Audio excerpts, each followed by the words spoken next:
Good morning. So in this today's session, we are going to discuss about a concept that is of Akbarnama and Ine Akbari. We will discuss the concept of Akbarnama and Ine Akbari. Second is a closer look of Akbar administration. Akbar के administration में उसका काम जो है वो कैसे करते थे. So first of all, one is that is Akbarnama and Ine Akbari. There was a close friend of Akbar, that was Abul Fazl, who has written Akbar's life in the book, that is Akbar's life in the written texture, that is Akbarnama, in the three phases, in which first volume जो है that is being considered as Akbar's ancestors. Ancestors की life के बारे में, उनके पूर्वजों के बारे में पूरा जो है वो अकबरनामा के अंदर अब्दुल फजल ने लिखा हुआ है. सेकंड फेज उसके बारे में लिखा हुआ events of Akbar's reign. Akbar के रीन के टाइम पर जो अकबर के कार्यकाल में जो उनके इवेंट्स थे, that was being mentioned in second phase. And third was Ain Akbari. Ain Akbari was considered to be as a close description about the Akbar's administration setup, military setup, how they are going to maintain the rent, how they are going to maintain all his army and household activities. So all the administrative activities, all the military activities, revenue collection and household, everything is being given in a Akbari, written by Abul Fazl for Akbar's administration setup. So in this, in a Akbari, rich division of all the things was also being given, that is crops, yield, price, wages and revenue. All these diverse groups are also being clarified. As Todermal, finance minister from 1570 to 1580, he has made the analysis of his own area, and according to the fertility of the land, according to the productivity of the crop की yield के हिसाब से revenue was being collected from the different area. Accordingly, everything is being mentioned in the book Ine Akbari by Abul Fazl. Next concept is a closer look of Akbar's policy. Akbar की policy के लिए, like we had already discussed about Akbarnama and Ine Akbari. So Abul Fazl, he has explained completely about the Akbar's administration. As Akbar administration was divided into provinces. Provinces क्या होते हैं? Provinces होते हैं जिला. जैसा कि आज के डेट में हम अगर देखा जाए तो पंजाब में जिले हैं जलंधर, अमृतसर, कपूरथला, रोपड़, Ludhiana, Moga. This type of districts are there. At that time, Mughals period में अकबर के regions जो थे, that was divided into provinces. Each provinces was divided, or that was called a suba. क्या कहलाता था? Suba. And the head of the subedar was known as subedar. Or all the different department was also being there. Subedar was supposed by the other officer, supported by the other officer. अकेला subedar नहीं होता था, which was maintaining the provinces control in his hand. Other ministers were also there, like military paymaster, that was known as Bakshi. Then minister in charge of religious charitable, that was known as Sadar. Then military commander was there, that was known as Faujdar. And town policy commander was there, that was known as Kotwal.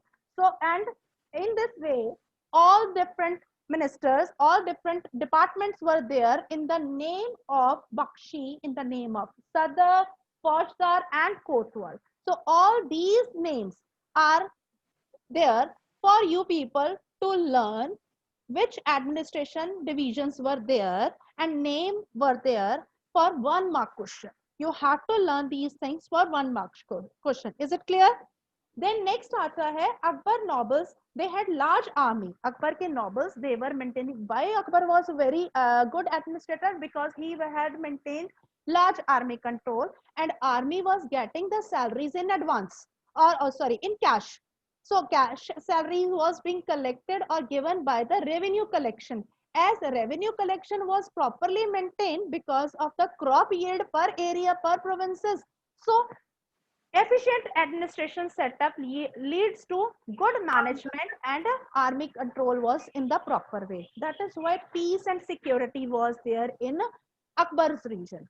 Next concept जो आता है वो हमारा आता है, I hope यहाँ तक आपका क्लियर है?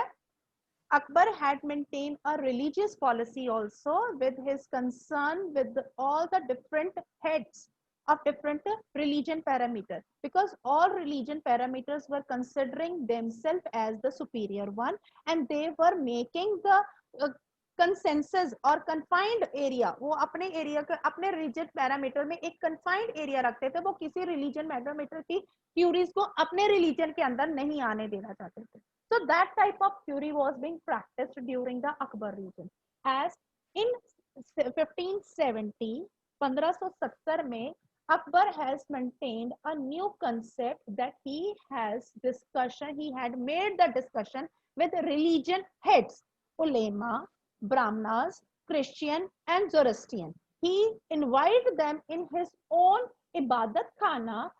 He took a place that is there, and he took a discussion with them in which he had shared all the things, like all different religious heads were having their own dogmas. Now here the term is given dogma, that is on page number 54. Dogma क्या होता है? That is a religious in parameters or statement or interpretation which confined that religious community to follow without making any question on it. And then is bigot. Bigot क्या होता है? An individual is intolerant of another person's belief and practices and culture. क्या हम अपने जिस धर्म को मानते हैं उसके अलावा किसी और धर्म के बारे में सोच भी नहीं सकना, उसके बारे में देखना भी नहीं, उसके बारे में करना भी नहीं. So to avoid that, Akbar invite all these heads, that is ulemas from Muslims, brahmanas from Hindus, Christians and Zoroastrian, in his own discussion hall, that is Ibadat Khana. So he had made discussion and want to make them realize that all the things, whatever you are giving in your own dogmas, and making them to believe only on the bigots, कि अपने ही धर्म और believe पर रखना और किसी पर नहीं, but all religious parameter are giving the same thing. हर कोई एक ही चीज के बारे में बता रहा है. सो with this discussion he had given a new religion concept. That religion concept is known as sulh-e-kul.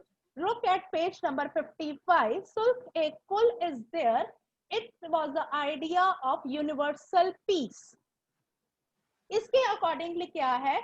Tolerance did not discriminate between the people of different religion of his realm. उसके काल में, उसके शासन में धर्म जो है वो किसी के लिए कोई भेदभाव नहीं होगा. Every person will be considered as equal.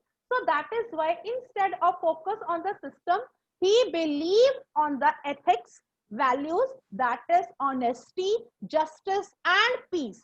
So he has given the concept of sulh-e-kul, universal peace, with the main parameter to be focused, that is to obey the ethics, that is honesty, justice and peace. इस idea को उसके आगे उसके सन ने भी follow किया, that was Jahangir. Jahangir ने भी इसको फॉलो किया अपने फादर के इस सुल्ह-ए-कुल एक्टिविटी को, और उसने अपने उसमें कार्यकाल में, अपने टाइम पीरियड में उसने अपने एरिया में ये कन्फाइन कर दिया कि all Sunnis and Shias, these are two communities of Muslim, they will pray in one mosque, and Christian and Jews, they will pray in the church. ठीक है? They will pray in one church, and he constantly follow the principle of universal peace. So इस तरह से जहांगीर ने भी अपने father के concept Sulh-e-Kul for making the religious parameter in the proper way, he has also adopted. I hope it is clear. Before I proceed to this, I have to tell you about Mughal administration was being started by the Mughal Babur in 1526, but strongly it was there in 1707 up to Aurangzeb time. After that, it was going on till 1857, but it was not in the strong way because of the administrative policies, because of the strong mansabdars or subedars. They were becoming strong and they were confining and collecting the revenue from the common people, showing that they are giving that revenue to the king who is in the Delhi or in Fatehpur Sikri side. But all that is being maintained in within his own area, and later on they become as their head in their areas on the name of Mughal साम्राज्य. अपने आप को कहते हैं तो वो Mughals के अंदर ही थे, और परंतु वो अपना कार्यकाल अपने एरिया में अपनी डोमिनेंस जो है वो पूरी तरह से चला रहे थे. These were the two areas which were under the control of different kings, or we can say different heads of that area. One is Hyderabad, another is Awadh. Earlier they were under the Mughal rule because of the strong control in their own area. Only they were using the name of the Mughals, but they were making the control of their own within their own area, and they were not giving any share of revenue to the Mughal administrator king. That is why Mughal empires were slowly and steadily moving and declining. Its territory extended there up to the sea coast. It was confined only within a small area, Delhi and outskirts, and that is why Hyderabad was considered as another kingdom, separate kingdom later, and Awadh was considered as a separate kingdom. So this is what we had learned about how Mughal had started their journey, and expansion was there with their administration control, with their military commander role, with their religious tolerance. So Kekulé जैसे कि अकबर की policy में हमने देखा, so they had given all the concept, but later because of Mughals weak administrator, all the territories were given into the individual kings or individuals owner of their own area, and they had made control, and Mughals become very weak. I hope it is clear.